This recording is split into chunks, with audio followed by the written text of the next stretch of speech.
여러분 치킨 좋아하시나요? 저는 지금 치킨이라는 말이 나오기도 전에 군침이 돌았는데요. 저도 참 치킨 좋아합니다. 얼마 전 뉴스를 통해서 이 치킨에 관련된 정말 따뜻한 소식을 접하게 되었습니다. 기사 내용은 이렇습니다. 한 치킨 프랜차이즈 본사에 A4 용지 2장 분량의 손편지가 도착했습니다. 올해 18살인 A군이 편지의 주인공인데요.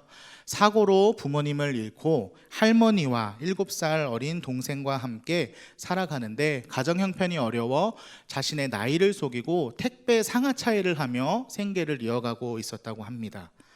그러던 어느 날 4학년 동생이 치킨을 먹고 싶다고 떼를 쓰기 시작했습니다. 수중에 5천 원밖에 없던 형은 동생의 성화에 못 이겨서 일단 밖으로 나갔습니다. 동네 치킨집을 여러 군데 찾아갔지만 5천 원어치 치킨을 파는 곳은 없었습니다. 번번이 실패하고 또 내쫓김을 당해서 거리를 서성이던 형제는 마지막 치킨집 앞에 도착하게 되었습니다. 마침 그 가게 사장님은 당시에 장사가 너무 안 돼서 가게를 정리할까 고민하던 중에 밖에 나와 앉아 계셨다고 합니다. 그런데 남루한 차림의 형제의 모습을 보고 심상치 않음을 느끼셔서 그냥 그 두 형제를 들어오라고 가게 안으로 안내했습니다. 그리고 두 형제가 충분히 먹고도 남을 만큼의 양의 치킨을 튀겨서 건네주고 콜라도 2병 주셨다고 합니다. 형은 불안하기 시작했습니다. 왜냐하면 수중에 돈이 5천 원밖에 없었기 때문입니다. 그걸 아는지 모르는지 동생은 허겁지겁 치킨을 먹기 시작했습니다. 그리고 동생이 배부르게 먹고 난 뒤에 형은 조심스럽게 사장님께 5천 원을 내밀었습니다. 사장님은 그 5천 원을 받지 않으시고 이렇게 말씀하셨습니다. 너희가 치킨이 먹고 싶으면 언제든 와서 먹어도 좋으니까 부담 갖지 말고 찾아오렴. 형은 사장님이 너무 감사해서 다시 가고 싶었지만 갈 수 없었습니다. 그런데 어린 동생은 형을 속이고 몇 번 더 그 치킨집을 갔다고 합니다. 그로부터 1년 뒤에 코로나19 바이러스가 전국으로 확산되었습니다. 자영업자분들이 어렵다는 소식을 형은 듣게 되었고 그 치킨집이 떠올랐습니다. 찾아갈 수는 없었고 대신에 그 치킨집 이름을 찾고 본사에다가 사랑의 편지, 감사의 편지를 전하게 되었고 그 본사에서 이 소년들을 찾기 위해 뉴스에 제보해서 제가 그 뉴스를 보게 되었습니다. A군이 사장님께 보낸 편지의 마지막 줄에는 이렇게 적혀 있습니다. 지금은 어렵고 힘들지만 사장님처럼 꼭 멋진 어른이 되어서 어려운 사람을 도와주는 멋진 사람 되겠습니다. 감사합니다. 추운 겨울 배고픈 형제에게 따뜻하게 베푼 치킨 한 마리는 큰 값이 아닐 것입니다. 그러나 그 배고픈 두 형제에게 전달된 치킨은 그들이 살아갈 수 있는 삶의 소망이 되었습니다. 힘들지만 나의 삶을 통해 어려운 이웃을 돕겠다는 그 사장님의 따뜻한 소망이 거리를 헤매던 형제에게 소망이 되었고 또 이 두 형제가 품은 그 소망이 또 다른 누군가에게 아름다운 소망으로 전해질 줄 믿습니다. 오늘 우리가 함께 읽은 본문에서도 한 남자와 그의 가족에게 이 귀한 생명의 소망을 건넨 두 사람을 만나게 됩니다. 그것은 바로 바울과 실라입니다. 이들이 전해준 소망은 영원한 우리의 구원자이신 예수 그리스도입니다. 그렇다면 우리 바울과 실라가 간수와 그의 가족의 삶에 전해준 예수 그리스도의 소망으로 그 충전시켜 줄 수 있었던 비결은 무엇이고 오늘 이 말씀 앞에 선 우리들이 이 귀한 말씀을 통해 어떻게 살아가야 하는지 함께 나누기 원합니다. 놀랍게도 오늘 말씀의 무대는 소망과 또 희망과 거리가 먼 지하 감옥에서 시작됩니다. 그것도 쥐와 벌레가 가득하고 악취가 나는 그 축축한 지하 감옥입니다. 이들은 왜 감옥에 갇혔을까요? 성령님의 인도하심을 따라 2차 전도 여행을 떠난 바울과 실라는 빌립보를 방문하게 됩니다. 그곳에서 귀신 들린 소녀를 만나죠. 소녀의 그 안타까운 삶을 두고 볼 수 없었기 때문에 바울과 실라는 성령의 충만함으로 귀신을 내쫓고 그 소녀에게 예수 그리스도의 소망의 삶을 충전시켜 주었습니다. 이 얼마나 감사하고 기쁜 일입니까? 그러나 이 사건을 두고 감사하고 기뻐하지 않은 사람들도 있었습니다.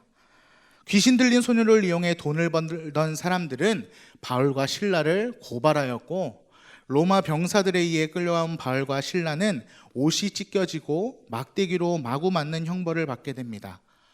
그렇게 만신창이가 된 육신을 들고 어딜 갔습니까? 지하 감옥에 갇히게 된 것입니다. 바울과 실라가 당했던 매질은 우리가 30cm 자로 이렇게 손바닥을 맞는 그 정도의 매질이 아닙니다. 상관의 명령이 떨어지기 전까지 무제한으로 몽둥이로 맞는 그런 끔찍한 태형입니다.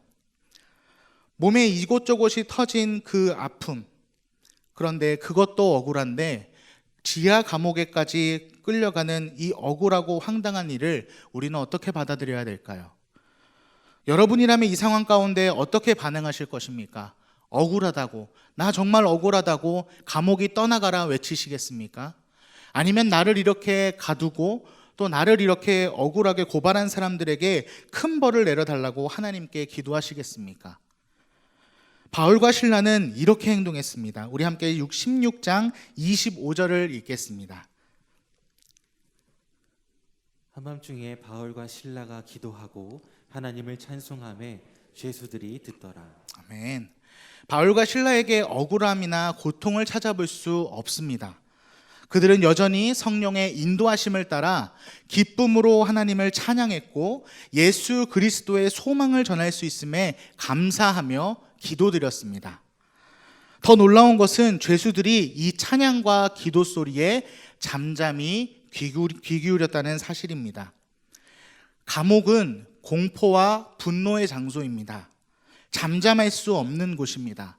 그러나 성령께서는 바울과 실라가 찬양하고 기도할 때 모든 죄수들의 마음을 위로하셨고 그 가운데 평안을 허락하셨습니다. 이것이 성령의 역사입니다. 우리가 성령의 충만함으로 우리가 찬양을 부르고 기도를 할 때 사랑하는 내 가족과 이웃들의 그 삶의 슬픔이 기쁨으로 변하고 그들의 절망이 소망으로 변화될 줄 믿습니다. 이어서 16장 26절은 이렇게 말씀합니다. 이에 갑자기 큰 지진이 나서 옥토가 움직이고 문이 곧 다 열리며 모든 사람의 메인 것이 다 벗어진지라. 바울과 실라가 기도와 찬양을 하고 있을 때 큰 지진이 일어났습니다. 지진으로 인해 옥문이 열렸고 놀랍게도 이 죄인들이 차고 있던 착고도 모두 풀렸습니다. 감옥 한쪽에서 쪽잠을 자던 간수는 너무 놀라 일어났고 감옥문이 모두 열려 있는 것을 보고 두려움에 휩싸였습니다. 왜냐하면 감옥을 빠져나온 죄수들에 의해 인해서 죽임을 당할 수도 있는 것이고 또 로마 형벌에 따라서 감옥을 제대로 지키지 않은 죄를 물어 고문을 당하다 죽을 것이 뻔했기 때문입니다. 간수의 마음에 소망이 사라지고 절망이 가득 찼습니다. 그리고 그 절망의 끝에서 그는 자결하기로 결심합니다. 우리 함께 16장 28절을 읽어보겠습니다. 16장 28절입니다. 바울이 크게 소리질러 이르되 내 몸을 상하지 말라. 우리가 다 여기 있노라 하니. 바울은 간수가 들을 수 있을 정도로 큰 소리로 외쳤습니다. 우리가 다 여기에 있노라. 간수가 극단적인 선택을 할지 모른다는 불길한 예감에 바울은 큰 소리로 외친 것입니다. 사실 바울과 실라는 간수의 생명이 어떻게 되든 상관없이 하나님께서 우리의 찬양과 기도에 응답하셨어 라고 이야기하며 유유히 감옥을 빠져나와도 이상하지 않았습니다. 그리고 그들은 그대로 전도 여행을 계속해도 되었습니다. 그러나 그들은 자신들의 생각대로 움직이지 않고 성령님의 인도하심을 잠잠히 기다렸습니다. 예상치 못한 바울의 목소리에 간수는 양손에 등불을 들고 감방 안으로 들어가게 됩니다. 그리고 잠잠히 자리를 지키고 있던 그 바울과 실라의 모습 앞에 압도당합니다.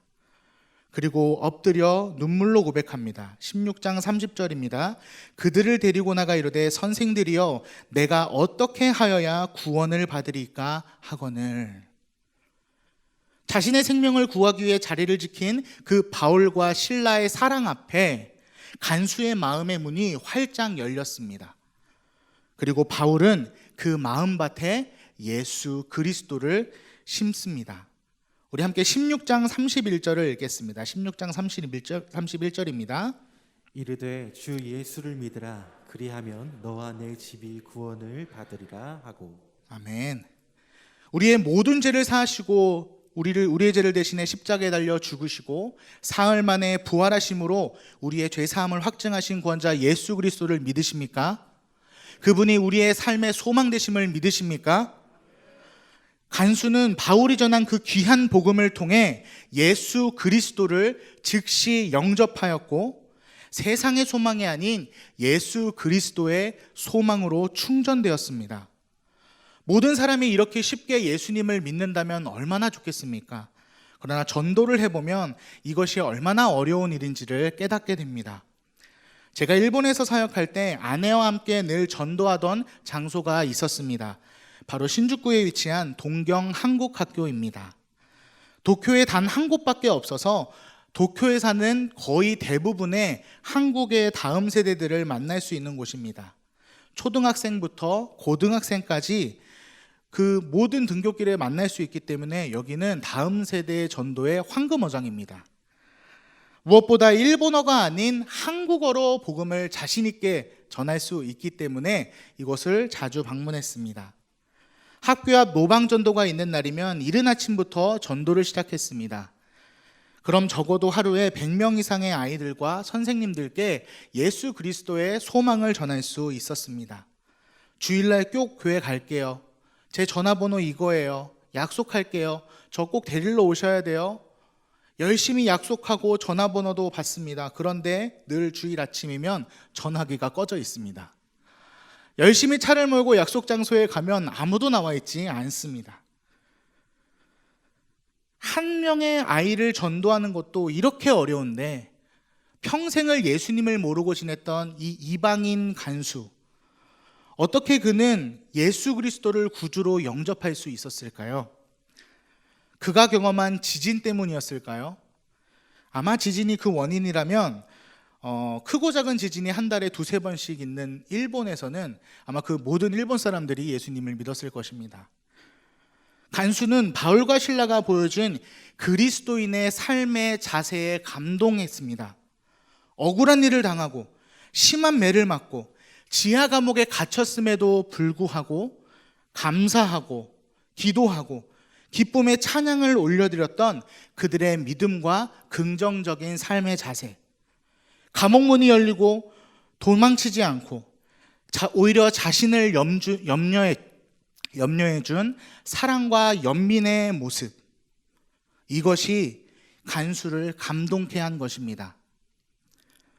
이런 이들이 믿는 예수님이라면 나도 기꺼이 영접하겠다 결단한 것입니다. 사랑하는 여러분, 새벽을 깨워 기도하고 찬양하며 하나님께 예배하는 것은 우리들의 신앙을 위해, 믿음을 위해 매우 중요한 일입니다. 그러나 더 중요한 것은 우리가 이 예배당을 나가서 교회 밖에서 시작되는 우리들의 삶의 자리입니다. 하나님이 보내신 가정과 학교와 직장과 사업장에서 우리는 그리스도인답게 살아가야 합니다. 바울의 고백처럼 저와 여러분은 이 세상에 보내진 예수 그리스도의 편지입니다.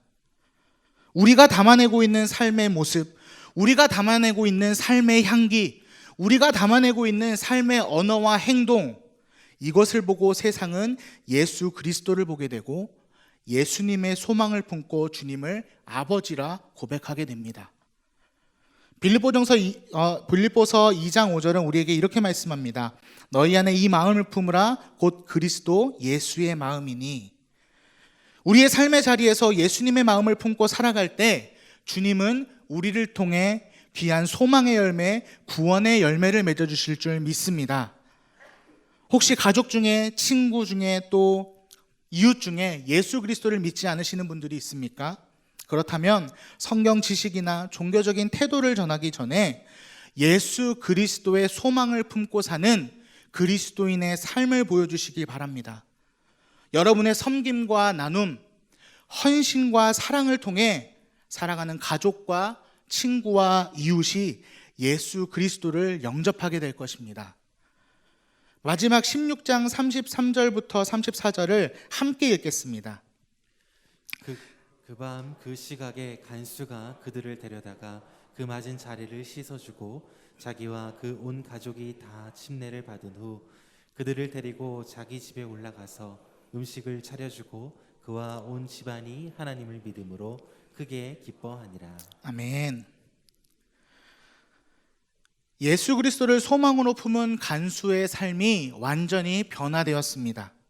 바울과 실라를 우물가로 데려가 찢기고 터지고 피가 묻은 그 상처를 직접 손으로 씻어주고 사랑하는 가족들을 우물가로 불러와 바울에게 침례를 받습니다. 어떻게 이런 일이 가능하냐고요? 소망은 믿음은 구원을 가져다 주기 때문입니다. 간수와 그의 가족들은 바울과 실라가 전한 예수 그리스도를 영접하고 그 소망을 품습니다. 이처럼 예수 그리스도의 소망은 한 사람의 인생만 변화시키는 것이 아니라 그 영혼을 통해 그 가족과 공동체를 살리는 놀라운 능력이 됨을 믿으시길 바랍니다.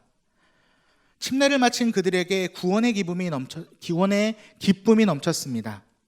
몇 시간 전만 해도 감시받는 사람과 감시하는 사람의 관계였던 이들이 주님 안에 한 가족이 되어 서로를 칭찬하고 격려하고 사랑하며 기쁨을 나누고 있습니다. 이 기쁨은 좋은 장난감을 가질 때 누리는 기쁨도 아닙니다. 원하는 대학에 합격하는 기쁨도 아닙니다. 취업이나 승진, 사업이 잘 됨에 주는 기쁨도 아닙니다. 그것과도 비교할 수 없는 영원한 기쁨입니다. 시편 16편 11절도 우리에게 말씀합니다. 주께서 생명의 길을 내게 보이시리니 주의 앞에는 충만한 기쁨이 있고 주의 오른쪽에는 영원한 즐거움이 있나이다. 그렇습니다. 세상의 기쁨은 시간이 지나면 끝이 납니다. 우리의 소망 되신 예수님께서 보이신 그 새 생명의 기쁨은 우리의 삶을 충만히 채우고도 남으며 영원한 기쁨이자 즐거움이 됨을 믿으시기 바랍니다. 제가 오늘 설교의 제목을 소망의 삶으로 충전이라고 지은 이유는 저와 여러분을 위함은 아닙니다. 저와 여러분은 우리의 삶 가운데 주신 예수 그리스도의 구원의 기쁨을 날마다 누리고 있고 주님이 공급하시는 것, 주님이 채워주시는 은혜로 매일매일을 살아가고 있습니다. 그러나 여전히 예수 그리스도의 소망을 품지 못한 채 죽어가는 많은 사람들이 있습니다. 오늘의 설교의 제목은 그들을 위한 제목입니다. 저와 여러분은 이미 하나님의 나라를 소유했지만 세상 밖에는 여전히 하나님의 나라를 알지 못해 죽어가는 영혼들이 너무나도 많습니다. 그래서 이제 우리가 해야 할 것은 예수 그리스도의 소망을 전해야 하는 것입니다. 설교 도입에 말씀드린 치킨집 사장님의 근황이 궁금했습니다. 그래서 어제 저녁 검색을 해봤습니다. 많은 분들이 치킨집 사장님과 또 두 형제를 격려해주고 계셨습니다. 치킨집 사장님 가게는 주문이 폭주하고 그 감당하지 못할 만큼의 주문 때문에 사장님께서는 감사의 메시지를 SNS에 이렇게 올리셨습니다. 앞으로 더욱 선한 영향력을 끼치는 사람이 되겠습니다. 감사합니다. 사장님은 예수님의 소망을 삶으로 증명하며 살아가고 계셨습니다. 이제 우리가 성령의 충만함으로 이 시대에 바울과 실라가 돼야 됩니다. 코로나19로 소망을 잃고 절망의 자리 가운데 살아가는 그 영혼에게 예수 그리스도의 소망을 전해야 합니다. 우리가 그들의 삶 가운데 선한 영향력을 끼쳐야 합니다. 어둠이 깊을수록 빛이 밝게 빛나는 것처럼 이 시대를 비추고 살리는 우리는 예수 그리스도의 빛과 소금이 되어 주님의 소망을 전할 뿐만 아니라 주님의 사랑을 삶의 자리에서 증명하는 우리 늘사랑 모든 지체 되시길 주님의 이름으로 축원합니다.